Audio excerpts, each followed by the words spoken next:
뚱뚱주들 가짜뉴스를 헬로보네 헬로봤습니다. 오늘은 제가 좀 다른 각도에서 뚝배기를 깨보는 방송을 준비를 했습니다. 지난번에는 이제 미국인 존 볼턴 뚝배기를 깼으니까 오늘은 볼턴 짱친, 볼턴 절친, 일본인 아베 신조 얘기입니다. 얼마 전에 이제 미국의 트럼프 대통령이 G7에다가 몇 개 나라를 더 얹겠다, 특히 한국 포함해가지고 한 4-5개를 더 불러가지고 G11이든 G10이든 뭐 이렇게 좀 개편을 좀 해보겠다. 이게 이제 주요 7개국 정상회의라고 하는데, 야 7개 나라는 너무 적어. 그리고 대부분 지금 이게 다 유럽 쪽에 치우쳐져 있어가지고 제대로 지금 의견 반영이 안 된다. 대상을 넓혀야 중국하고 제대로 좀 붙어볼 수 있다. 이제 이런 구상이죠. 그래서 이제 동아시아의 대표 선수로 한국 하나 더 낑기고, 뭐 남아시아의 뭐 인도, 그리고 이제 오세아니아에서 호주, 뭐 이런 식으로. 이게 실제로 각 대륙을 대표하지를 못하고 지금 아시아에서는 일본만 들어가 있잖아요. 근데 한국이 들어온다고 하니까 일본이 아주 그냥 난리가 났습니다 지금. 심지어 이제 일본의 외무장관이 직접 나서가지고 공식적으로 반대를 하고 나섰어요. 왜 그러냐 지금. 딱 좋은데, 7개 딱 좋은데 지금 왜 굳이 한국을 집어넣냐, 이런 식으로 코멘트를 했습니다. 한번 보세요.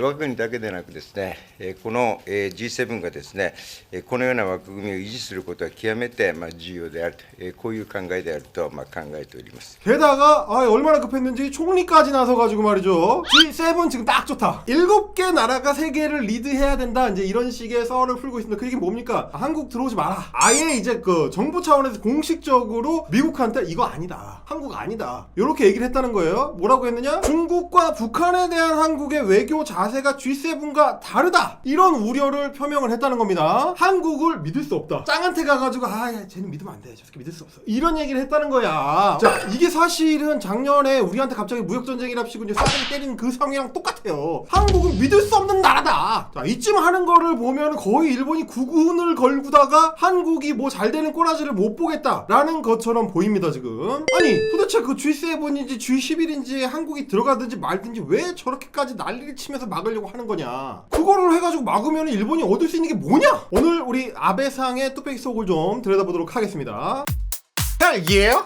일단 첫 번째 그 얘기, 중국과 북한에 대한 외교 자세가 한국은 우리랑 좀 달라, G7하고 안 맞아, 이 얘기를 요약하면 뭐냐? 한국은 친북의 친중이다, 중국몽이다. 이거 어디서 많이 들어본 얘기죠. 문재인은 중국몽이다. 사실상 한국 극우랑 일본 극우랑 사상적 뿌리가 같다, 이런 얘기 되겠습니다. 앞에 말고 윤선이라고 해도 될 것 같은데.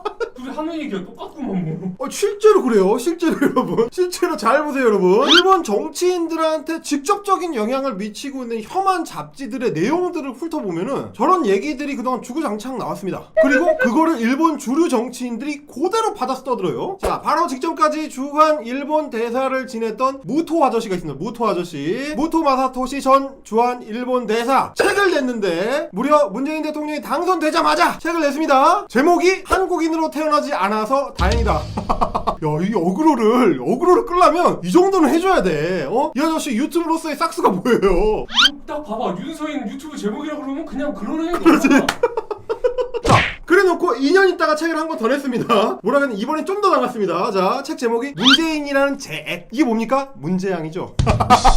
야, 이거는 그러니까 우리 외교관이 주미 대사를 지낸 한국의 고위급 전직 외교관이 트럼프라는 재앙, 이런 책을 내는 거야. 이게 말이 됩니까 이게? 저주를 퍼붓고 있잖아 아예. 자, 그런데 이 양반의 책이랑 뭐 인터뷰 내용을 좀 훑어보면은 일본 정치인들이 실제로 지금 뭔 생각을 하고 있는지를 좀 엿볼 수가 있습니다. 무토 아저씨가 뭐라고 하느냐? 북한, 중국과의 연대를 추진하는 문재인 정권에 대해 한국과 일본의 국민이 힘을 합쳐서 단호히 거부해야 된다. 탄핵하라는 소리죠.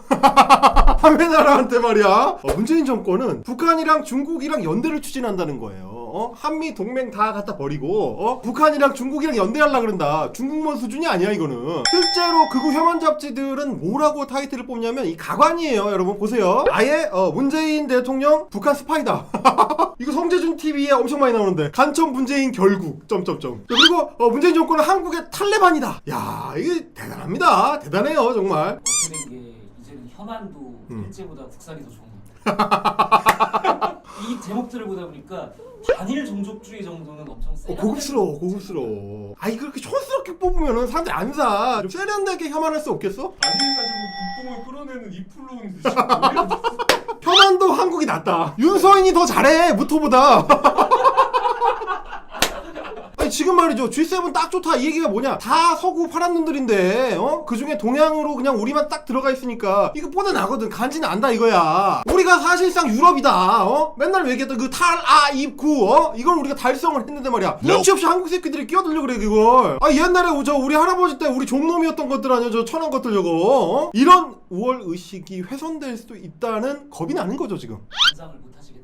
어디 종놈들이 겸상을 하려 그래?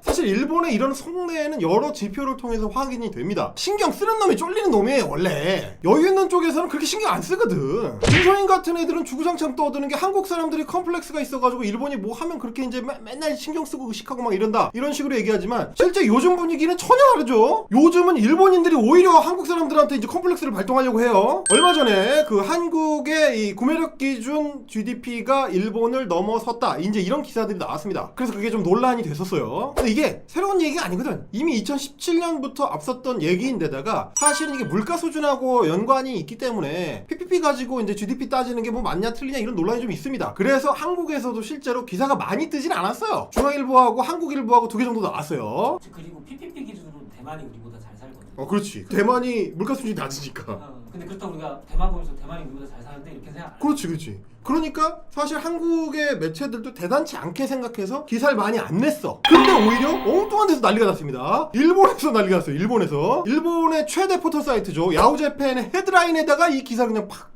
꽂아놓고 한국에 따라잡혔다! 뭐 이러면서 난리를 치고 사상 최강의 한국 뭐 이러면서 이제 지들이 더 난리를 쳤어. 근데 이게 일본 입장에서는 좀 화들짝 놀랄 수밖에 없는 거긴 한 게, 옛날 생각하면 이게 충격적인 일이에요 사실. 일본 지금 난리치는 G7이 출범하던 1975년 상황을 돌이켜보면 한국은 일본 입장에서 신경 쓸 필요 없는, 보이지 않는 개미야 개미. 그 당시에 일본은 미국 다음에 경제력으로 넘버 2의 대국이었고, GDP 비교해보면 한국은 당시 일본의 20분의 1도 안 됩니다. 근데 이제 완전히 이제 턱밑까지 왔다. 게다가 G7에 가입을 해가지고 우리랑 이제 맘먹으려고 든다. 이렇게 생각을 하면 쫄리죠 이게. 신경이 쓰인다고. 자, 그래서 일본이 한국한테 지금 얼마나 쫄려있는 상태인가를 추적해 가려면 어떤 지표를 보면 되냐면요 여러분, 소위 일본에서의 혐한 시장이 언제부터 커지기 시작했느냐를 주목할 필요가 있습니다. 도쿄도시대학의 이제 이용천 교수 팀에서 그걸 추적 관리를 좀 해봤는데, 그 논문에 아주 재밌는 표가 나옵니다. 자, 요거 보세요. 지금 나오는 혐한 서적들의 80%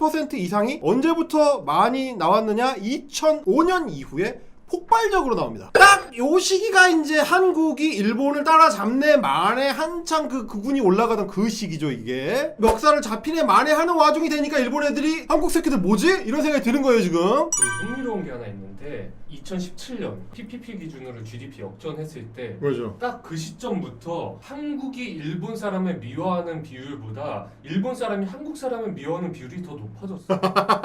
윤석열도 착각을 하고 있는 거야. 이미 트렌드가 바뀌었어. 너무 공교롭다 진짜. 일본 입장에서는 이게 이러면 안 돼요 이게. 한국이랑 일본이 맞먹으면 안 돼. 동아시아에서 잘 나가는 나라, 아시아에서 서구와 맞먹을 수 있는 나라는 일본만 돼야 돼요. 왜냐? 그래야 미국 짱 형님의 유일한 파트너가 일본이 될 수 있다. 말이 통하는 유일한 친구는 재팬밖에 없다. 요게 돼야 된다는 거죠 이게. 요런 인식, 미국 형님의 옆에는 나만 있어야 돼, 넌 꺼져, 이런 인식을 갖게 된 맥락에 대해서 해설한 책이 일본에서 나와서 공전의 히트를 기록을 했죠. 그게 소위 영속패전론입니다. 자, 영속패전론이라는 개념이 나오게 된 배경이 뭐냐? 일본인들의 인식, 특히 일본 고위 정치인들의 인식에는 뭐가 박혀있냐면, 일본은 태평양 전쟁에서 지지 않았다. 윤석열도 대마도 전쟁에서 지지 않았어요. 지금 일본 상황이 딱 그런 거예요. 지지 않았다. 그게 뭔 개소리냐? 안 졌으면 전쟁이 어떻게 끝났냐? 바로 그겁니다. 전쟁에 지진 않았는데 전쟁을 끝냈다. 우리가 항복문서에 조인함으로써 우리는 지지 않고 전쟁을 끝내기만 했다야. 그래서 8월 15일은 패전일이 아니고 종전기념일이다. 전쟁이 끝난 날이다. 요런 개소리를 합니다. 왜 그러느냐? 전쟁에 패배한 걸로 되면은, 그렇게 정리가 되면 안 되는 세력들이 있었기 때문이에요 그 당시에. 누구냐? 히로히토를 비롯해서 전범들이죠. 패전이 있으면 책임을 져야 돼. 근데 그러기 싫거든. 죽기 싫어. 그럼 어떻게 해야 돼? 이거를 계속 가져갈 수 있는 방법을 연구해내서, 자, 우리는 전쟁에 지지 않았고 미국과 사이좋게 전쟁을 끝내기로 했다. 그러니까 지금까지의 집권 세력들이 앞으로도 계속 해나가면 된다. 이런 구조를 만들어낸 거예요. 우리는 지지 않고 미국과 전쟁을 끝난 뒤에 미국의 파트너가 됐다. 자, 그러면 어떻게 되느냐? 우리 일본은 말이죠, 70년 전에 못나서 진 게 아니야. 진 적이 없어. 관대한 미국 형님 덕분에 우리는 전쟁에 지지 않고도 이상한 아주 전쟁에 지지 않고도 덕분에 그 경제 발전을 하고 G7도 되고 아시아의 짱짱맨이 되었다. 니네 우리한테 엉기려고 하지마. 니네랑 우리가 지금 급이 같다고 생각해? 계속 이런 정신승리를 하고 있는 거거든. 70년째 하고 있어요. 그래서 뭐냐? 영원히 패전이 지속되는 거죠. 영속패전론입니다. 진 적이 없으니까 지는 게 끝나질 않는 거야. 역설적이네. 계속 질 수밖에 없겠네. 그리고 사실 중일 전쟁에서 진 거거든. 그렇죠. 중국한테 졌단 말이야. 중국이 졌지. 중국은 승전국인데. 그래서 중국은 승전 기념일이잖아. 박근혜 전 대통령님께서 이제 천안문 막내에 올라갔던 그 승전 기념일. 쟤들은 항상 그랬습니다. 박근혜 때는 뭐라고 했냐면 심지어 박근혜라는 당시 대한민국 대통령이 여성이라는 사실을 걸고 넘어져요. 그래가지고 뭐 민비 같은 조선시대 때 있었던 그 여성 권력자랑 똑같은 인간이다. 뭐 이런 식으로 비하를 하기도 하고. 심지어 당시 노다 총리, 일본 총리가 나와가지고 뭐라고 했냐? 박근혜는 여학생이 고자질을 하듯이 외교를 한다. 이게 씨발 이게 일국의 총리가 다른 나라의 국가 원수한테 할 소리입니까 이게? 얼마나 낮춰보는 거야. 아니 그리고 너무하잖아. 왜냐면 민비는 뭐 민비라고 부르든 명성어라고 부르든 지들이 죽였잖아. 그렇지. 생각해보니까 존나 열받네. 미친놈들 아니야?